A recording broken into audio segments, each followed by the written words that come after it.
Good morning, aloha. I'm Mac Lumen. This is Boo Boo. We're in the town of Haleiwa on the north shore of Hawaii, of Oahu, to talk about my campaign for governor. I just want to bring out a few more things, a few thoughts that I have. One thing that's very important that I feel is one of my attributes, one of my strongest attributes, is turning an idea into a reality. After college, I grew up in Eugene, born 1946, October 4th, 1946 in Eugene, Oregon. I think the population was about 25,000 then. It's now about 180,000. But I grew up in Eugene, graduated from North Eugene High, then the University of Oregon in 1974. So 64, 74, 10 years. I got married. I worked full time in a plywood mill. I raced motorcycles for a while. I mean, just dirt bike kind of thing. And I finished college with a degree in a Bachelor of Science degree in psychology, a minors in philosophy and economics. They all fit together very well. I took a job in Portland, Oregon with a company called Heron, Hearin, Forest Industries. I was in inventory control. They had several hardwood mills. I was responsible for all the logs, tallying all the logs coming in on log trucks, setting up payment for the loggers, inputting it into the computer. At that time, it was just filling out cards that I would take over to the computer room.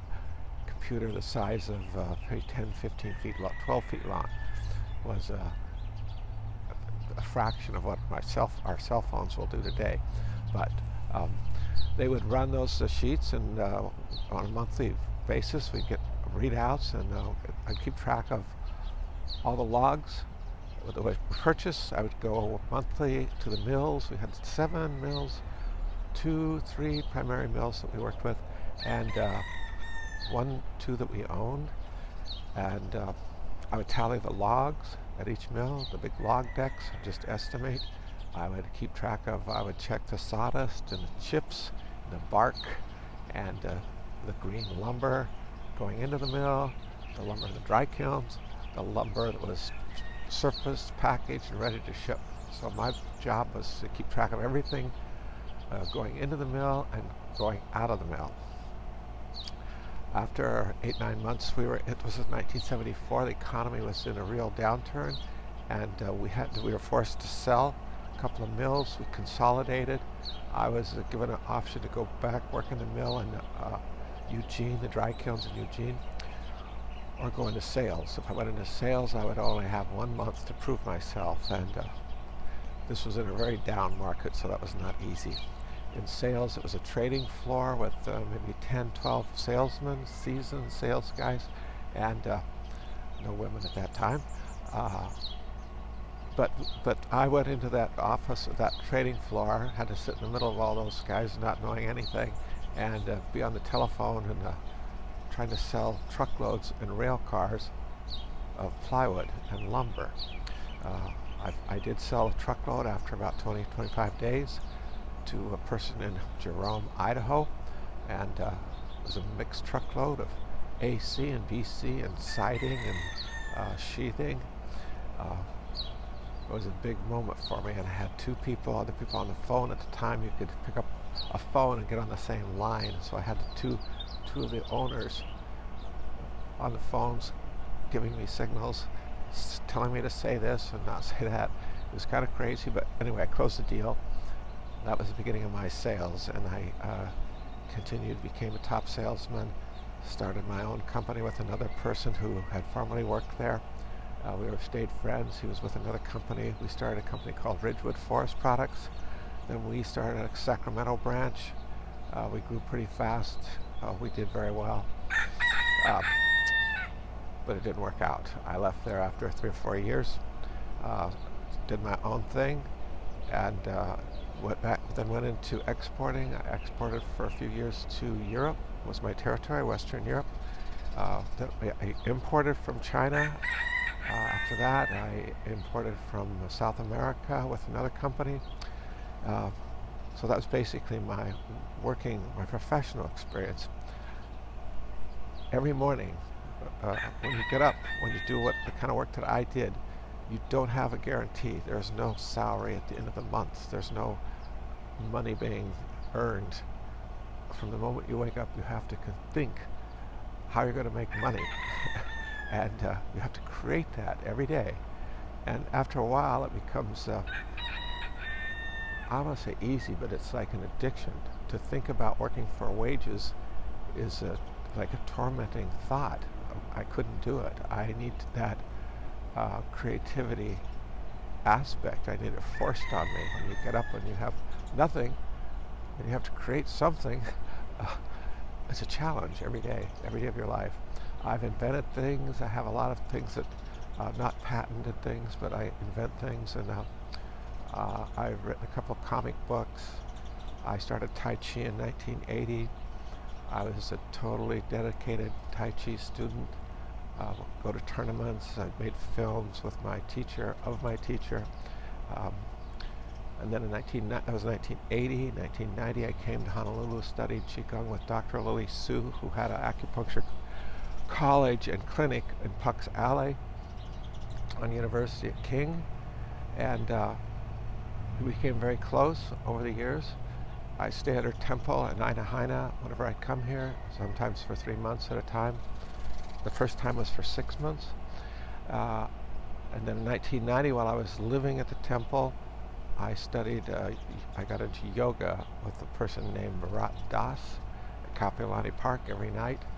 And he taught 7 days a week, 5 o'clock, 5:30 every weeknight, and then at 8:30 in the morning, Saturdays and Sundays. So I got into yoga, then I got involved with a yoga school down in California, east of Sacramento, an Ananda group. They're Yogananda people. I really appreciate that. I find that a very deep teaching. It's something that suits me. I currently go to North Shore Mission Church. I enjoy it immensely, and I love the people. The congregation is my main reason for going there. Also because it's in Waimea Valley. It's a very sacred space. I feel the sacredness there, and but a lot of it doesn't really suit me. It doesn't resonate with me. I like to pick and choose, and according to their teaching, that's not the right thing to do. But that's what I do. And but basically, I believe in the consciousness, and infinite God as an infinite consciousness. I kind of just create my own religion. I don't want to call it a religion, but it's a combination of Hindu and Taoism and a little bit of Confucius in there, and Christianity. You know, I feel as long as people are doing good things, that I can't object to whatever their teaching is. My basic line is, our basic belief is to believe in God, and anything else is just kind of guessing. So,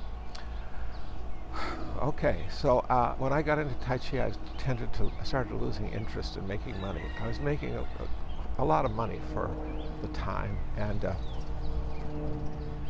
but once I had enough money to do things I wanted to do, I didn't have an interest in accumulating wealth. It's not my, it's never been a big thing for me. I prefer to make money for other people. Like have a family, I work for them. In relationships, I work for the people around me. In a business, I work for everybody. I do work for myself, but I work for the business, but I have to have a higher reason to just make money. It doesn't work for me. I've gone through 2 divorces. My first wife, we had 2 children. My son died about 10 years ago, and we divorced about that a little bit after that time, and that was a hard thing to do. I left. It's my fault, and sometimes I think it's harder to be that person than it is to be the person that gets left, because I've had both things happen to me. They're both horrific, so I empathize with anyone that's gone through that, is going through that. I've lost a lot of loved ones over the years. If you live a long time, it's going to happen.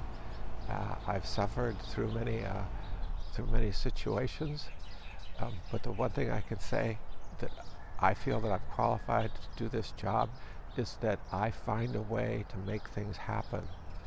That's been my kind of signature all my life from the time I was a little kid. Uh, I would struggle and make efforts and not give up. And it was something my mother talked about as I got older, how I would just continue pursuing things. And so all my ideas, a lot of them a little bit out of the box, but I like to look outside the box, think outside the box, experience things outside the box. And you got to keep coming back to the box or you can get lost out there. But some of the ideas I have, I believe in. I don't know how they can happen or if they can happen, but my theory is you have to have the idea and don't think about all the reasons why it won't work. Just take it in, absorb it, work it around, and stay with it. And if it's real, it'll stay with you. And if it's real, you can find a way to make it happen, to work towards that happening. And like I started out with, that's kind of my strong suit, is taking ideas and turning them into realities. So that's all I have to say today. Thank you for watching. Mahalo, and have a good day.